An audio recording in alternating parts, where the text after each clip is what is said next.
Avec ce nouvel entretien, nous allons chercher à comprendre l'attitude chrétienne fondamentale, qui est la foi. Au jour du baptême, on nous a dit « Qu'est-ce que vous faites là? Que demandez-vous à l'Église de Dieu ?» Et on a répondu « Je demande la foi. » Alors, immédiatement, s'agit-il de notre foi, je crois en quelqu'un, je crois en quelque chose, une attitude, ou s'agit-il du contenu de la foi, le credo? Je dis tout de suite que nous allons nous intéresser non pas tant au contenu de la foi, d'autant que il est l'objet d'à peu près tous nos entretiens, mais à cette attitude qui définit le chrétien. Comment devient-on chrétien? Comment entre-t-on dans la foi? C'est aussi poser la question de la conversion. Alors certains diront, oui, mais moi, je suis né chrétien, j'ai pas eu besoin de me convertir. On va voir que la conversion aussi, il faut l'envisager de deux façons. La première, c'est l'événement de quelqu'un qui, à un âge où on prend ses responsabilités, découvre l'Évangile et décide de suivre le Christ avec tout ce que cela implique. Mais nous verrons aussi que, même si l'on est dans un milieu, une famille chrétienne, la conversion, c'est à chaque instant réintégrer le paradis perdu dans le péché originel et dans lequel Jésus nous introduit. Donc c'est aussi une attitude qui, plus qu'accompagne, je dirais, qui est le fond même de notre conscience chrétienne. Commençons par voir l'entrée dans la foi.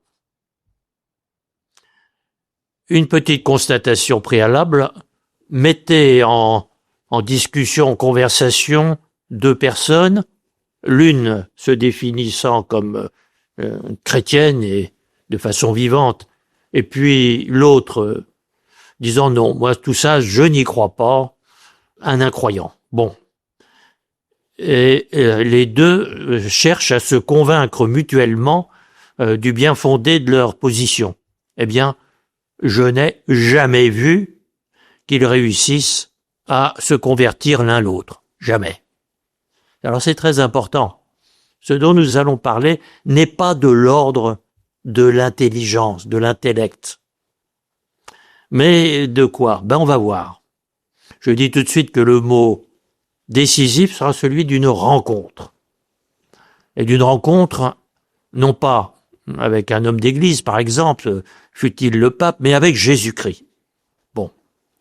Et tant que cette rencontre n'a pas été, je dirais, il n'y a pas eu conscience de cette rencontre, il y a comme un mur entre nos deux interlocuteurs. Pas un simple malentendu, en s'expliquant mieux, on finira par se mettre d'accord. Non, un mur. Et dans cet entretien, comme dans le suivant, nous allons essayer de mieux comprendre en quoi la foi, c'est ce mur disparaît. Et celui qui entre dans la foi entre dans un univers complètement nouveau par rapport à celui de l'incroyant, disons. Alors pour comprendre ce passage, rappelons-nous ce que nous avons constaté sous une forme ou sous une autre, le désir de Dieu qui habite tout homme en venant en ce monde, de fait. Et c'est pour ça aussi que si vous parlez de Dieu, que ce soit dans le métro ou dans un salon, à un ami ou à quelqu'un, un inconnu, il y aura tout de suite des réactions extrêmement vives. Et tout le monde se positionnera, je suis croyant ou je ne le suis pas. Personne ne sera indifférent, de fait. Je dis tout de suite que pour des raisons, on va dire, culturelles, du monde dans lequel on habite, ce n'est pas toujours le mot Dieu lui-même qui est décisif. Dans nos pays sécularisés, c'est un mot interdit, et le soin avec lequel on l'interdit montre peut-être justement que cette sensibilité à ce que le mot Dieu indique est tellement vive que il faut toujours s'en protéger. Bon. Alors, nous avons remarqué aussi que la définition fondamentale dans la Bible, dans notre tradition judéo-chrétienne, la définition fondamentale de Dieu, c'est que Dieu est amour. Et là, les gens déjà sont beaucoup moins sur la défensive. Vous pouvez constater aussi l'universalité du désir d'aimer et d'être aimé, de la relation. Bon.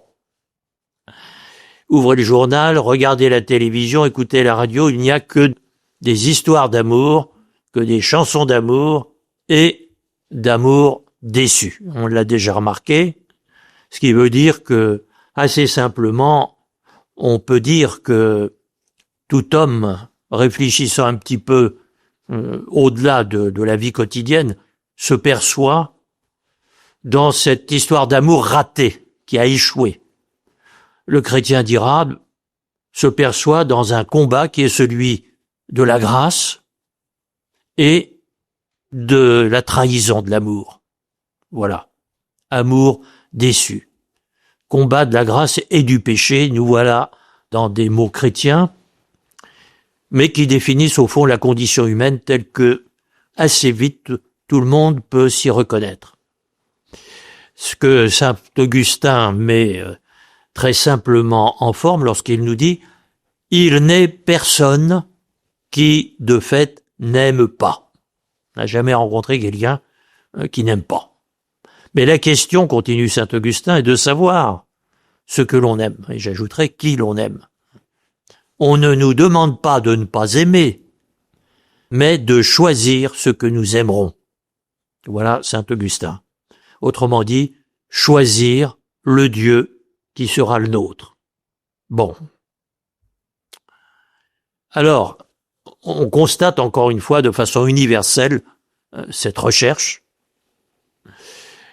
et cet élan qui nous porte au-delà de nous-mêmes à quelque chose d'inexplicable, de primitif. Tout le monde est concerné, vient de nous dire saint Augustin. Il y a un commencement absolu qui distingue l'homme du monde animal et même des animaux par ailleurs, peut-être les plus intelligents. N'oublions pas, c'est pas exactement l'intelligence qui qualifie l'homme. C'est le fait que, justement, au-delà de ce qu'il comprend, il y a cet élan vers bien vite, on dira, vers d'autres personnes. Les animaux fonctionnent par réaction des uns sur les autres.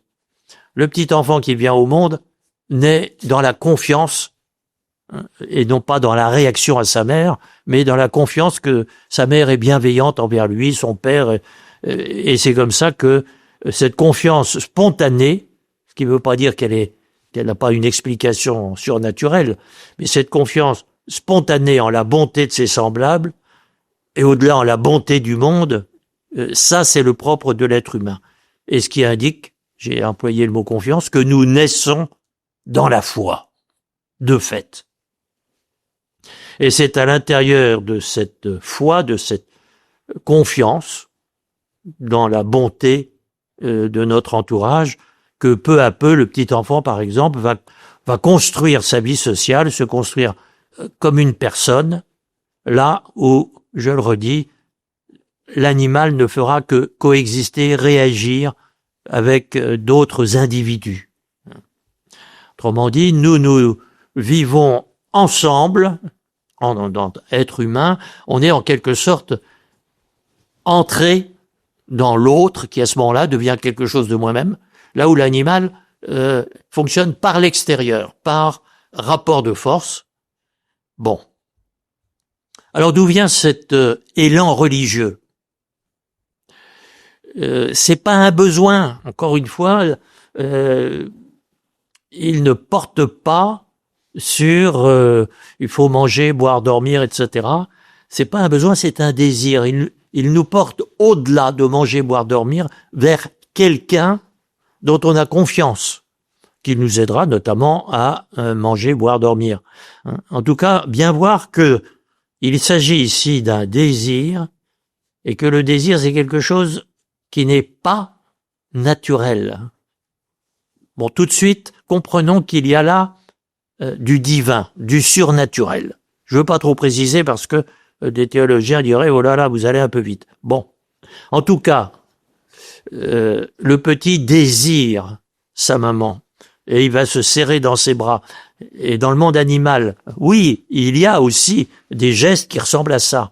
Mais en réalité, c'est nous qui empruntons ces gestes au monde animal pour justement exprimer humainement, et j'allais dire de façon créée, visible, matérielle, charnelle, mais une réalité qui est d'un autre ordre et qui est cette toi en moi en toi, hein, cette volonté d'union avec les autres personnes. Bon, alors d'où vient cet élan qui nous relie les uns aux autres, on va dire cet élan religieux, c'est le même mot, hein, religieux, relié, qui est un désir et non pas un besoin, qui porte non pas sur quelque chose mais sur quelqu'un. Eh bien, saint Augustin, encore lui, nous dirait que cette foi dans laquelle nous nous construisons dès notre plus tendre enfance, cette foi est le premier effet de l'amour de Dieu pour nous. Alors là, il y a quelque chose qu'on peut repérer, mais qui, encore une fois, ne peut pas trop la définir parce que nous ne serions pas en train d'y réfléchir si préalablement nous ne vivions pas cela. Là, c'est quelque chose qui est plus ancien que nous, quelque chose d'éternel. L'amour, car il s'agit de ça, est depuis toujours et pour toujours. Donc vous ne pourrez jamais dire aimer c'est ça ou c'est ça. Non, vous pourrez seulement l'expérimenter et en parler comme d'une expérience et non pas comme d'un produit dont on aurait ça, de même qu'il y en a qui ont une intelligence, volonté, etc. très développée, ben il y en a qui non, l'amour c'est pas de l'ordre de ce qu'on a, c'est nous naissons aimants. Voilà. Et saint Augustin nous dit le premier effet de l'amour de Dieu pour nous, c'est de faire naître en nous cet amour pour lui, oui, et j'ajoute tout de suite, et pour les autres personnes. Autrement dit, c'est Dieu nous aime et par réaction nous l'aimons. Non pas pour lui dire merci, etc., mais parce que il y a à ce moment-là, ce qui se passe, les physiciens vous disent, hein, une force qui s'applique, par exemple, vous poussez un chariot, quelque chose pour le faire avancer, eh bien, il y a une résistance de sens inverse, de signe opposé, mais d'intensité égale. Autrement dit, vous me direz, c'est une image, hein, c'est pas plus, mais l'amour de Dieu fait naître en nous l'amour pour Dieu et pour toutes les personnes, en fait. En nous aimant, Dieu fait naître en nos cœurs cet amour symétrique du sien, et qui nous porte à ce moment-là vers lui et vers toutes les autres personnes. J'allais dire tout ce qu'il y a de divin en nos frères. Mais ça, je vais un peu trop vite. Alors attention, vous voyez que, même si ce n'est qu'une image, hein, il ne faut pas penser l'amour comme une faculté. Ben, Dieu nous donne de l'amour pour pouvoir être gentil avec les autres, ou je sais pas quoi. Ce n'est pas une faculté. Hein.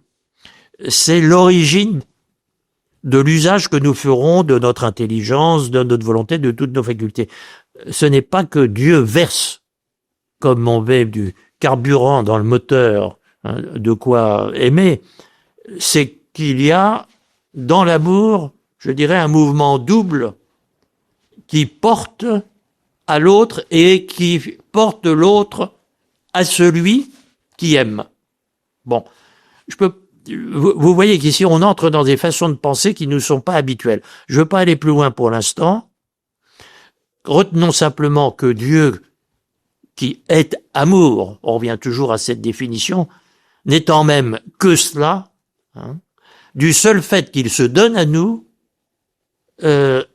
nous fait nous donner à lui, nous fait l'aimer de l'amour même dont il nous aime. Et ça prépare de dire que l'amour est une grâce, qu'on peut pas la fabriquer, qu'on peut pas, mais que, en même temps, il y a quelque chose d'irrésistible, aussi irrésistible que l'amour de Dieu pour nous.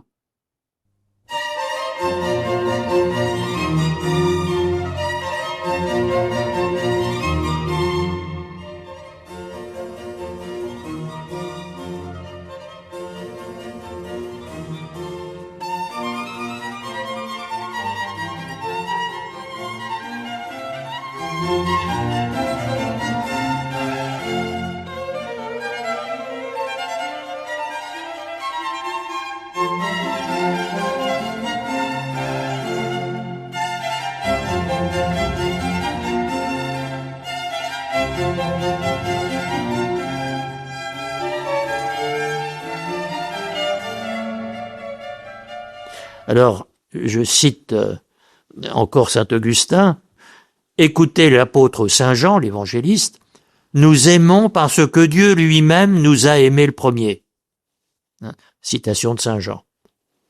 Si tu cherches comment l'homme peut aimer Dieu, tu ne trouveras absolument rien d'autre que ceci, c'est Dieu le premier qui l'a aimé. Celui que nous avons aimé s'est donné lui-même, il s'est donné pour que nous ayons de quoi l'aimer. Bon. Disent, c'est comme les physiciens vous parlent de la loi d'action-réaction. Hein. Une action engendre une réaction de force égale et de sens contraire.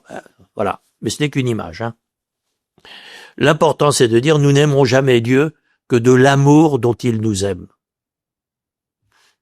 Et qui a été, nous dit saint Paul dans l'Épître aux Romains, déversé dans nos cœurs. Voilà. Très bien. Ici, il nous faut maintenant introduire une chose très importante. Comment va se déclencher la prise de conscience qu'on va appeler conversion? J'ai compris là ce que saint Augustin nous dit, ou du moins ça me parle, et je vois que ce Dieu qui m'aime, on va dire, pour faire simple, il s'appelle Jésus-Christ. Comment passer de « Ah ben ça c'est peut-être une bonne explication de ce que je vis », mais comment vais-je entrer, laisser vivre en moi, entrer dans cette relation? Voilà, conversion. Comment passe-t-on de ce désir plus ou moins conscient de Dieu à l'adhésion, cette fois-ci bien consciente, aimante, hein, c'est-à-dire qu'est-ce que je peux, je veux faire le maximum pour lui. Bon, adhésion aimante à la personne du Christ. Voilà. Comment va-t-on se convertir si on part de la situation dans laquelle Adam et Ève nous ont mis et qui est que on est séparés de Dieu? Je dis tout de suite que il est difficile de parler d'une conversion quand soi-même on ne l'a pas vécu. Ou du moins, quand on l'a vécu sans trop s'en rendre compte, par exemple, parce qu'on est né dans un milieu sincèrement et logiquement chrétien, on était baptisé tout petit, etc. On a l'impression que, à ce moment-là, ceux qui ne sont pas chrétiens, ils sont de mauvaise foi. Ils ont tort. Bon. Comme si ne pas être chrétien supposait une certaine mauvaise volonté. Ce à quoi le non-croyant, je sais pas moi, il est né là où l'évangile n'a jamais été annoncé, tout ça, il vous dirait, quand vous lui expliquez pourquoi vous êtes chrétien, que pour lui tout ça c'est du domaine du peut-être, du doute. C'est votre opinion, c'est pas la mienne. Puis la foi, on peut pas vérifier, c'est incertain, c'est subjectif, c'est approximatif. Bon. Et d'où la nécessité pour nous, surtout quand nous nous posons la question en chrétien, de dire, mais qu'est-ce que ça, quand vous commencez à professer votre foi chrétienne, vous dites, je crois en Dieu, je crois en son Fils, je crois au Saint-Esprit, etc. Je crois, c'est tout le contraire d'une opinion, c'est d'une certitude. Et je vous dis, quand on ne voit pas, quand on a commencé à croire, parce que on est né dans l'Église catholique et avec une éducation et tout qui fait que on s'est jamais posé la question de savoir si, après tout, ce serait pas mieux d'être d'une autre religion. Bon. Et là, on s'aperçoit d'une chose, au fond, qui est très vraie et qui nous met, au fond, dans une situation qui est pas si différente de celle de l'incroyant. C'est que dans ce cas-là, je pense que la plupart des chrétiens seraient totalement incapables de répondre à la question, mais comment est-ce que tu as commencé à être chrétien? Pourquoi? C'est la même question que comment as-tu commencé à être amoureux? Parce que l'expérience, par exemple, du jeune homme ou de la jeune fille qui tombe amoureux d'un autre et qui vont peut-être se marier, etc., c'est pas exactement qu'ils font connaissance. C'est qu'ils se reconnaissent et qu'ils s'aperçoivent que ça date de beaucoup plus qu'eux. Hein, et que, au fond, il est toujours trop tard. Que on ne peut pas dire, tiens, à partir de maintenant, je vais être chrétien. On peut simplement dire, à partir de maintenant, si je suis pas chrétien, je trahis. Mais c'est de toute façon trop tard. Hein. Et ça veut dire aussi que, à la fois, on est libre et qu'on ne l'est pas. Hein. Il ne s'agit pas tant de connaître Dieu que de reconnaître la personne de Jésus.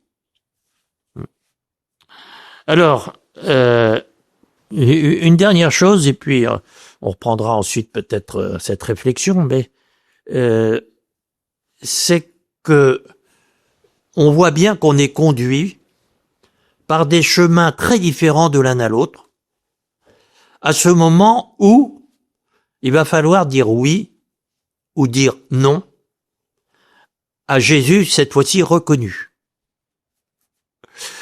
Le chemin le plus habituel, j'allais dire surtout dans nos pays européens, c'est quand même la famille. Et on dit, bah oui, mais moi, il n'y a aucun mérite d'être chrétien, on est tous chrétiens dans la famille, etc. Mais attendez, il serait beaucoup plus juste de dire, le bon Dieu, voulant gagner du temps avec vous, par exemple, vous a fait naître dans un milieu où déjà il y a une logique chrétienne qui était en place, qui vous gagne beaucoup de temps par rapport aux païens qui doivent partir de beaucoup plus loin et dont les catégories mentales sont pas forcément adaptées à l'évangile. Bon. Mais même dans un milieu chrétien, arrivera le moment où il faudra décider soi-même. Alors, je cite saint François de Sales et ensuite nous essaierons de répondre aux questions que cela peut poser. Je cite saint François de Sales qui nous dit, à un moment, lui, il appartient à un milieu, je dis pas très facilement chrétien. N'oublions pas qu'il est en plein dans la controverse avec les protestants. Hein. Bon, donc simplement pour dire, ne disons pas pour lui ça a été automatique. Bon. En tout cas, il nous dit que les moyens de nous inspirer, de nous attirer à lui, dont Dieu use en sa bonté, sont infinis. Le moyen ordinaire, c'est la prédication, que ce soit la vie paroissiale ou que ce soit déjà dans nos familles. Mais, quelquefois, à certains, cette parole ne profite pas. Bon, il y en a, oui, d'accord, mais moi je comprends pas, je vois pas la logique d'être chrétien. Alors le bon Dieu les instruit aussi par la tribulation. Autrement dit, tous les ennuis de l'existence fait qu'on commence à se poser des questions. On dit c'est pas normal et tout. Bon, et donc ça oblige à réfléchir un peu. Bon. Donc, à certains, cette parole ne profite pas. Alors, ils seront instruits par la tribulation. Et puis, il y a aussi dans la conscience de beaucoup de gens, de la plupart des gens, vous voyez, même dans des religions absolument pas chrétiennes, qui n'ont pas eu de contact avec l'évangile, il y a l'idée quand même, je dirais qu'il y a un au-delà. Et qu'il y aura ce qu'on va appeler récompense ou punition, selon que nos décisions seront ou seront pas, selon ce qu'on va appeler la vérité, le mensonge, etc. Et donc François de Sales nous dit, si les menaces célestes sur les méchants ne les convertissent pas, ils apprendront par le résultat de leur vie, par ce qu'ils vivent, qu'il faut devenir sage en ressentant l'affliction. Hein? Ceux qui, par les menaces célestes sur les méchants, ne se corrigent pas, apprendront par toutes les difficultés de la vie et deviendront sages en sentant l'affliction. Bon. Alors, je ne vais pas plus loin, mais dire simplement, le bon Dieu, voyez, a des tas de chemins pour nous conduire à l'interrogation fondamentale, l'évangile. Là, je vois qu'il y a un choix à faire par rapport à une personne sur laquelle l'évangile est inexplicable et qui est Jésus-Christ.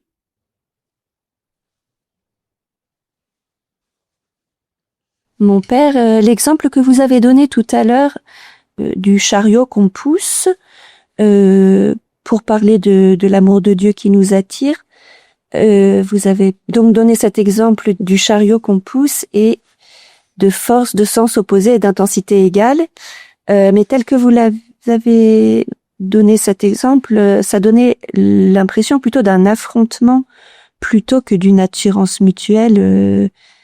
Est-ce que vous pourriez réexpliquer un peu Alors, il y a deux choses qui sont vraies. Normalement, ce n'est pas ressenti. Quelqu'un qui nous aime, c'est pas ressenti comme une chose dont on va réagir en s'opposant. Et là, l'image du chariot et de la force qui rencontre une force inverse et qui provoque, non pas qui provoque, parce que il s'agit pas d'une réaction, il s'agit de quelque chose justement qui est une loi de la physique, hein, et que il faut penser que c'est simultané et que nous devenons capables d'aimer à proportion de l'amour que nous recevons, mais non pas comme une réponse, hein, mais comme précisément ce que la physique décrit comme une force de sens inverse. Autrement dit, il faut penser les deux forces en même temps. Bon, mais j'ai insisté en disant ce n'est qu'une image parce que assez facilement on va dire on réagit en résistant. Ce qui par ailleurs est vrai aussi, mais un autre titre qui est celui du péché, qui fait que vous voyez, dans le récit biblique de la faute, hein, Adam et Ève prennent la fuite quand le bon Dieu s'approche, après le péché.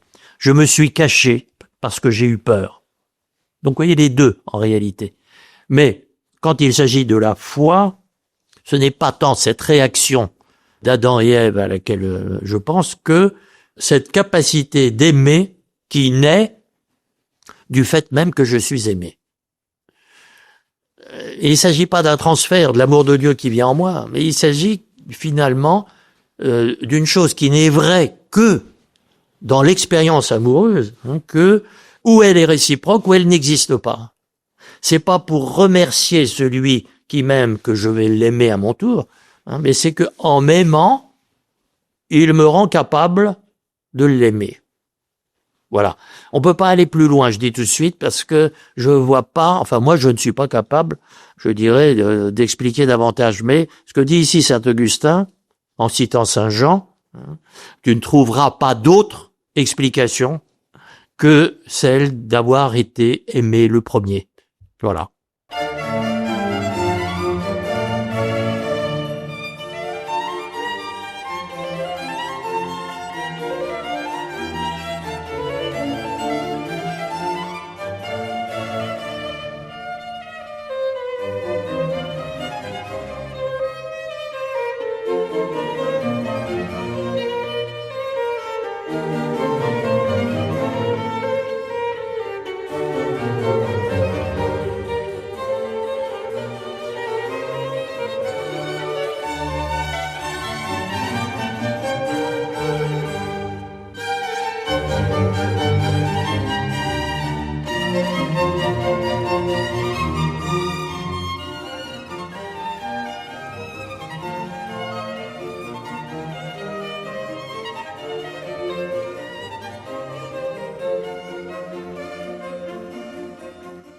Notre précédent entretien nous a permis de voir que le bon Dieu conduisait celui qui allait devenir son disciple, en s'étant converti, ayant reconnu Jésus, jusqu'au moment où, cette fois-ci, il faut qu'il décide.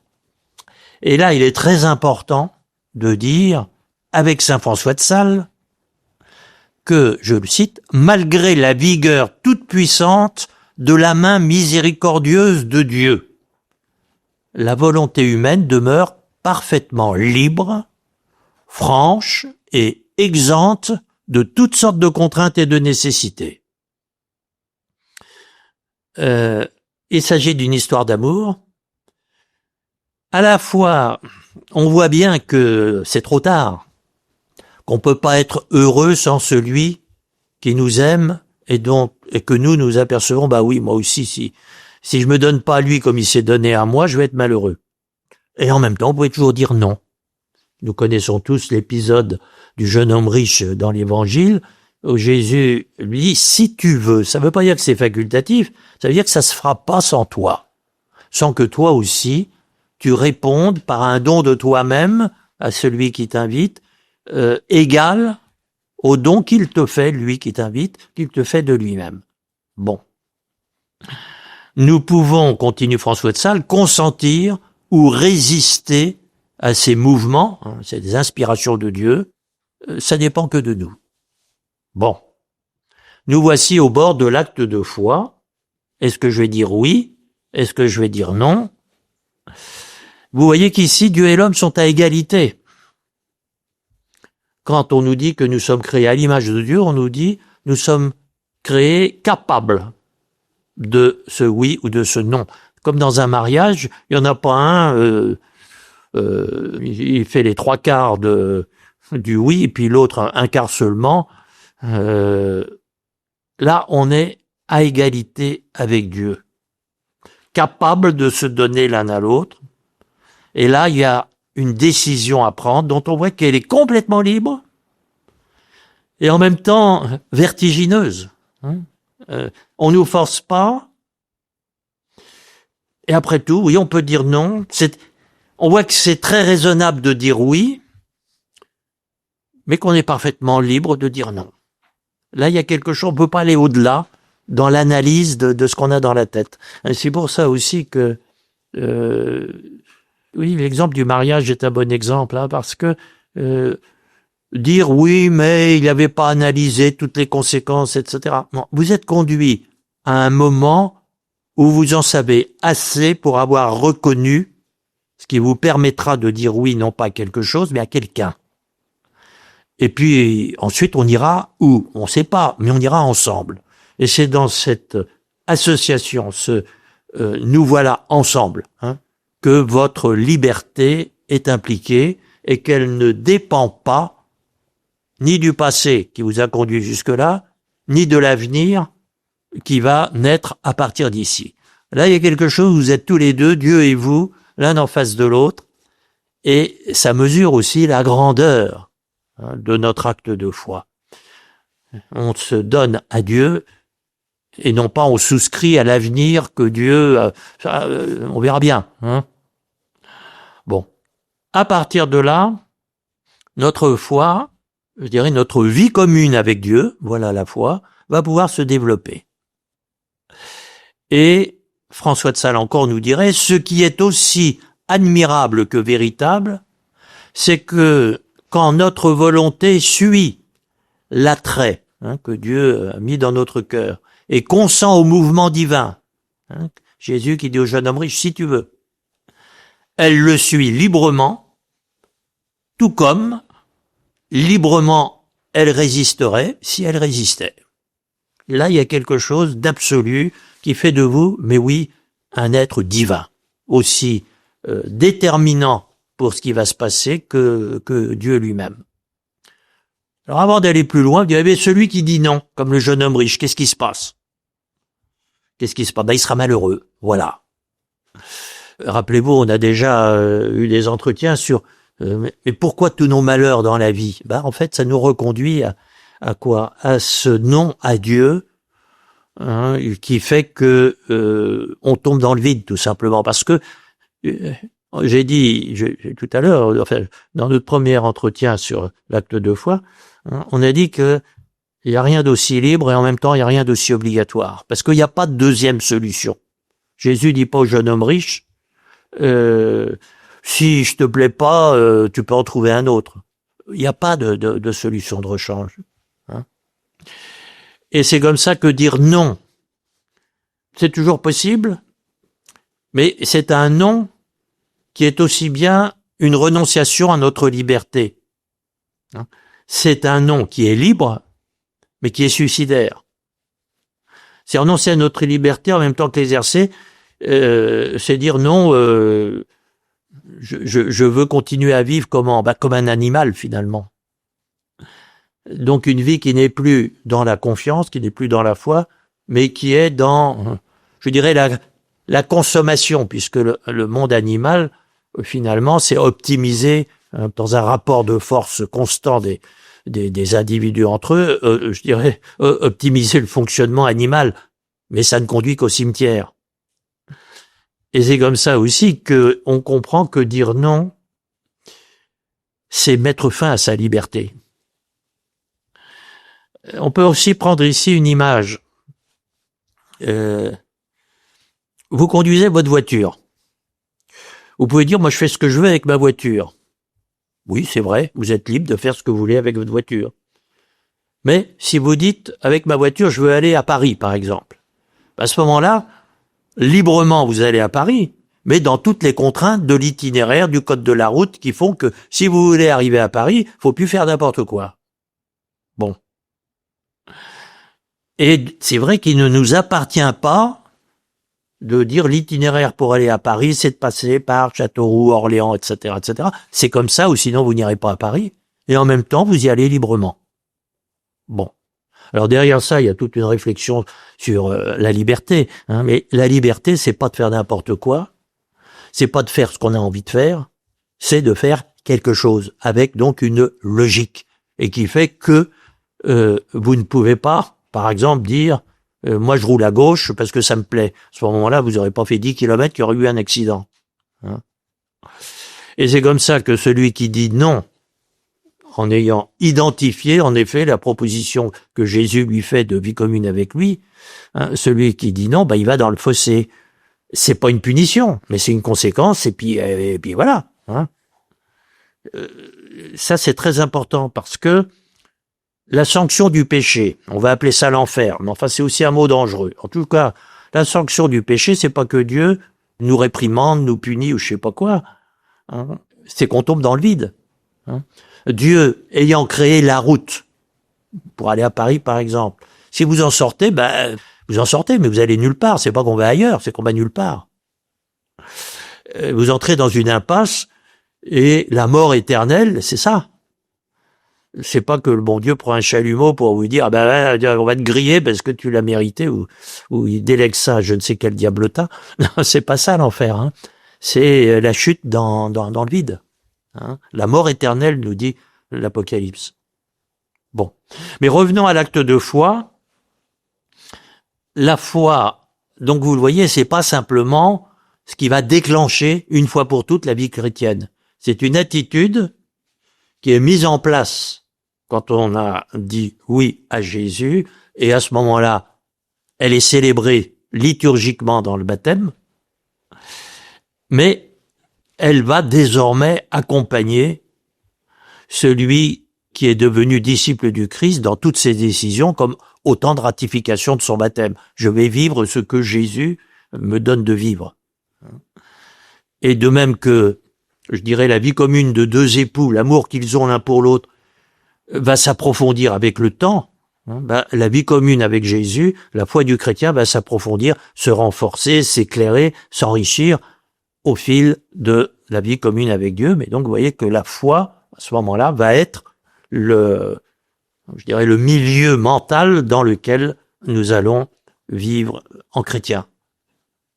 Alors déjà aussi, ça, c'est pas notre sujet, mais ça indique la place exacte de la célébration de la foi, c'est-à-dire des sacrements, hein, où on voit que s'il n'y a pas la grâce, il n'y aura pas le sacrement, et que le sacrement est l'aboutissement visible. Par exemple, on va baptiser cette fois-ci au cours d'une cérémonie en versant l'eau sur la tête au nom du Père, du Fils et du Saint-Esprit, hein, celui que la foi a conduit jusque-là. Et il va y avoir à ce moment-là, dans cette célébration même, hein, je dirais, l'expression humaine de la vie divine. Hein. Bon. Alors, maintenant, il y a une chose très importante, c'est de mieux comprendre comment, tout au long d'une vie chrétienne, la foi, justement, va se développer, se renforcer, mais que c'est une vie, et pas simplement un acte qui, une fois pour toutes, nous a fait passer de la catégorie païen à la catégorie chrétien. Et là, François de Sales aussi va être très éclairant pour nous. Il va nous prendre une image, celle des petits oiseaux, les martinets. Les martinets, vous le savez, vous l'avez peut-être observé vous-même, ne peuvent pas décoller de terre. S'ils sont pas sur un perchoir, s'ils sont par terre, ils essaieront de voler, ils n'y arriveront jamais. Et quand j'étais enfant, je me rappelle, on me montrait ça, on espérait que les petits martinets tomberaient. Pourquoi? Parce qu'on dit, tu vas le prendre dans ta main, tu vas le lancer, puis là, hop, il va pouvoir repartir. C'est qu'à moitié vrai, hein, il avait quand même à repartir du sol. Bon, mais François de Sales, qui, en matière de zoologie, préfère l'idée qu'il a qu'avoir vraiment observé la nature, était tellement convaincu que les martinets pouvaient pas décoller d'eux-mêmes quand ils étaient par terre, que il croyait, avec les anciens d'ailleurs, avec Pline, qu'ils faisaient leur nid dans les nuages comme ça. Pour apprendre à voler, c'était beaucoup plus pratique. Alors, une fois tombé par terre, le martinet ne peut plus s'envoler. Eh bien, nous sommes tombés par terre avec Adam et Ève, et que nous ne pouvons pas décoller sans que Dieu, dans sa miséricorde, nous prenne dans sa main et hop, souffle très fort le Saint-Esprit. La grâce que les théologiens appelleraient prévenante. Ce mot indique bien que si Dieu ne prend pas l'initiative, de toute façon, depuis le péché d'Adam et Ève, on est fichu. On n'a pas d'autre perspective que la vie parfaitement horizontale qui se termine au cimetière, la vie animale. Bon. Nous sommes nés dans le péché, dit saint Paul, dans l'Épître aux Romains. Nous sommes des petits oiseaux tombés du nid par le péché originel. On ne peut pas prendre notre envol sans un fort coup de vent, autrement dit, sans que le Saint-Esprit nous soulève. Bon. Mais, si le martinet, à ce moment-là, ne bat pas des ailes, il retombe, puis il retombe dans la situation précédente. On appelle ça un péché mortel. Non pas mortel parce que puni de mort, mais parce que on est revenu à la situation dont le Christ nous avait sorti. Alors on dit, oui, alors ça y est, c'est fichu.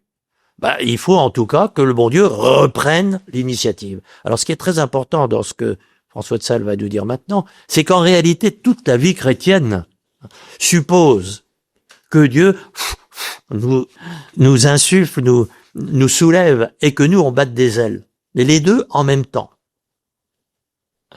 Laissés à nous-mêmes, on retombe. Mais ça ne veut pas dire que Dieu remplace notre battement d'ailes, mais qui rend possible notre battement d'ailes. Être chrétien, c'est profiter de la grâce. C'est ce que François va nous dire maintenant. Ainsi le vent du Saint-Esprit, ayant saisi et enlevé nos petits martinets, il ne les portera guère loin s'ils n'étendent leurs ailes et ne coopèrent, montant et volant en l'air auquel ils ont été lancés. Si on dit, vous voyez, ce qu'on appelle le quiétisme, c'est ça, le bon Dieu, il a qu'à souffler plus fort, moyennant quoi je serais... Non, vous restez parfaitement responsable de votre vie chrétienne, dans ce renouvellement permanent de votre acte de foi qui fait que Dieu vous donne tout à fait l'air qu'il faut pour voler, et le souffle qu'il faut pour voler, mais si vous ne battez pas des ailes, vous retombez. Saint Augustin disait, Dieu qui t'a créé sans toi ne te sauvera pas, n'aura pas de vie commune avec toi, si toi tu ne le veux pas. Vous voyez, les deux sont vrais en même temps. Ce qui sauve totalement l'initiative divine, sans la grâce on peut rien, et totalement la responsabilité de l'homme.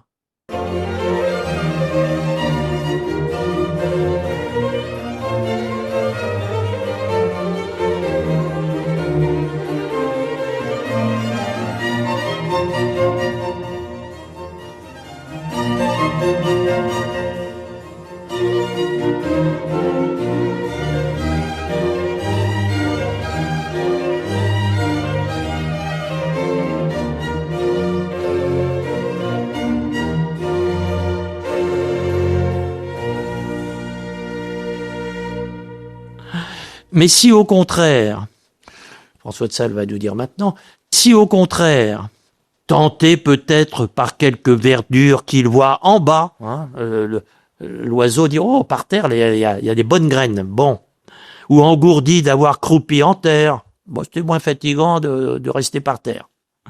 Au lieu de seconder le vent, ils tiennent leurs ailes pliées et se jettent de nouveau en bas, alors ils ont vraiment reçu le vent. Il n'y a pas à dire le bon Dieu s'est pas occupé d'eux, mais en vain, puisqu'ils n'en ont pas profité. De même, les inspirations de Dieu nous préviennent, j'ai expliqué tout à l'heure la grâce prévenante, et avant que nous y ayons pensé, c'est Dieu qui a pris l'initiative, c'est pas nous. Peut-être initiative en nous faisant naître dans une famille chrétienne, peut-être parce qu'on a entendu tout d'un coup une parole qui nous a parlé, etc. Bon, et donc les inspirations de Dieu se font sentir, mais après que nous les ayons senties, c'est à nous d'y consentir pour les seconder et suivre leurs attraits, ou au contraire de dissentir et de les repousser. Vous voyez, on reste libre, comme pour le premier acte de foi, à tout moment, il faut à la fois le vent de la grâce et les ailes, le battement d'ailes. Et ces inspirations divines, conclut François, se font sentir à nous sans nous, mais elles ne nous font point consentir sans nous. Vous voyez comme c'est précis, et que il faut penser notre vie chrétienne comme Dieu en a pris l'initiative, il nous a aimé le premier, et il a mis en nous tout ce qu'il fallait pour que, battant des ailes, on puisse profiter de la vie chrétienne. Voilà. À partir d'ici, saint François de Sales nous inviterait à des tas de considérations. Je veux simplement en retenir une. Qu'est-ce que ça change de s'être converti? Après tout, ça change rien. Avant, on mangeait, on buvait, on dormait. Maintenant, on mange, on boit, on dort. Ça ne change rien. Si, avant, au fond, on le faisait raisonnablement, c'est-à-dire avec cette boussole que le bon Dieu a mis dans tous les cœurs, y compris ceux du plus païen des païens, et qui fait que on est tout capable de se rendre compte que si on mange trop, si on dort trop, si on boit trop, etc., ça se termine mal. Bon. Et en même temps, ça change tout, et ça va faire que, effectivement, on va devenir raisonnable, alors qu'avant on ne l'était pas. Ça change tout, parce que maintenant, on le vit ensemble, avec Jésus-Christ. Et rappelez-vous nos premiers entretiens, le dernier mot, et le premier aussi de la vie chrétienne, c'est de ne faire qu'un avec Jésus. Et c'est vrai que ça nous rend pas plus raisonnables, mais il se produit à ce moment-là, ce qui se produit, je dirais, dans bien des, je dirais, on constate ça quand deux jeunes gens se marient, hein, c'est qu'avant, oui, bon, on vivait un peu n'importe comment, mais maintenant, on veut pas lui faire de peine à elle ou à lui. Et alors, on se corrige, et alors, on fait tous ces efforts pour être, quoi, le plus raisonnable possible, c'est-à-dire que l'autre mène la plus belle vie possible avec nous. Voilà. Donc, ça change rien et ça change tout. Et c'est comme ça, et je termine par là, que, tenez, une lettre de Fénelon, un grand disciple de François de Sales, éduquant le duc de Bourgogne, c'est-à-dire qu'il devait devenir roi de France et puis il est mort avant, mais il lui dit « L'amour de Dieu ne demande de nous que des mœurs innocentes et bien réglées, raisonnables, on va dire. L'amour de Dieu veut seulement que nous fassions pour Dieu tout ce que la raison nous dit de faire et de pratiquer. Il n'est pas question d'ajouter aux bonnes actions que l'on fait déjà. Il y a des païens qui vivent d'une façon moralement impeccable. C'est un peu théorique, parce que je vous dis, ils n'ont pas la motivation que le chrétien a d'avoir une belle vie pour que Jésus ait une belle vie. Bon, mais en tout cas, théoriquement c'est possible. Il n'est pas question d'ajouter aux bonnes actions qu'on fait déjà. Il n'est question que de faire par amour pour Dieu ce que les honnêtes gens qui vivent bien font par honneur et par amour pour eux-mêmes. Alors ça, c'est très important parce que vous voyez à quel point le chrétien, il n'est pas, on va dire, dans une secte, c'est-à-dire à côté du monde. Il est dans la vérité de ce que tout le monde porte secrètement en lui, et qui au jour de sa conversion, il va voir le pourquoi, et à ce moment-là, il va pouvoir humainement s'épanouir. Donc on n'est pas chrétien à côté des païens. On est chrétien, je dirais, on est lumière en même temps que on vit le bonheur d'être chrétien. Voilà. Mon père, moi, j'ai pas vraiment bien compris du coup la différence entre le païen et le chrétien, parce que vous dites, le païen, il peut tout à fait être raisonnable, et le chrétien, il peut aussi tout à fait être raisonnable, parce qu'il le vit avec Jésus. mais au final, il est jamais que raisonnable comme l'autre, comme le païen. Donc, quelle est vraiment la différence si tous les deux, au final, sont raisonnables? Être raisonnable, c'est pas le but de la vie. Le but de la vie, saint Thomas nous dit, je vais parler latin, Deus ipse finis est. Il n'y a qu'un but, c'est Dieu. Vivre ce que vit Dieu dans la Trinité, c'est ça qui rend heureux. Et donc ça renvoie à tout ce qu'on a dit sur l'union à Dieu comme étant la clé de voûte de toute la vision chrétienne. Alors, d'abord, il est assez théorique de dire que le païen sera raisonnable, parce que vous voyez bien dans la chute originelle, hein, dans le livre de la Genèse, quand Adam et Ève mangent le fruit défendu, tous les dégâts ont déjà eu lieu. Hein. Ce n'est que pour se consoler, on prend cette pauvre pomme, ce pauvre fruit qui semblait bon, mais qui n'était pas tant que ça, parce que quoi, hein, je dirais, il faut bien se consoler, et l'action mauvaise est une piètre consolation. Faut croire que ça ne rend jamais heureux, puisqu'on a tout de suite envie de recommencer ensuite. Mais supposons, et par exemple les stoïciens, ces sages de l'Antiquité, avaient bien repéré ce qui était digne de l'homme, ce qui l'était pas, ce qui finalement faisait que, bah oui, il y a quand même, on est plutôt moins malheureux quand on est vertueux que quand on ne l'est pas. D'accord. Et il y a des chrétiens qui, par ailleurs, ont de très mauvaises habitudes dont ils vont mettre beaucoup de temps à se défaire et qui, en termes de conformité au raisonnable, sont peut-être même moins performants que des païens. Mais si vraiment ils cherchent à mener vie commune avec le Christ, c'est comme vous voyez, un mari qui aime sincèrement son épouse et qui a un petit penchant pour la bouteille. Alors peut-être qu'il n'arrivera pas à s'en débarrasser complètement, mais il va faire des efforts et le bonheur, ce sera, tu sais, comme je t'aime bien, hein, j'ai quand même progressé. Là, il y a du vrai bonheur. Bon. Et peut-être, et en tout cas, il y a plus de bonheur que si il s'agit d'un mari qui, de toute façon, moi, j'aime pas l'alcool, alors, hein, t'as bien de la chance, t'as un mari qui est sobre, et tu te plains de rien. Mais là, on voit, moralement, ça va bien, mais spirituellement, c'est en termes de relation entre les personnes, c'est très pauvre. Hein. Donc, voilà comment il s'agit de deux catégories qu'il faut pas du tout assimiler, hein, la morale et le spirituel, le bonheur, l'épanouissement de notre vocation qui est, encore une fois, d'être en relation, hein, qui est religieux. C'est ça, le bonheur de l'homme. Donc, si vous prenez la photo d'un païen et la photo d'un chrétien, y compris dans leur comportement, ce sera peut-être pas forcément très différent. Et c'est comme ça que Fénelon a dit, au fond, on vous demande dans les deux cas, on demande à l'homme d'être raisonnable, d'accord. Le chrétien, en général, y arrive mieux que le païen. Mais c'est pas pour ça qu'il est chrétien. C'est pour mener vie commune avec Jésus.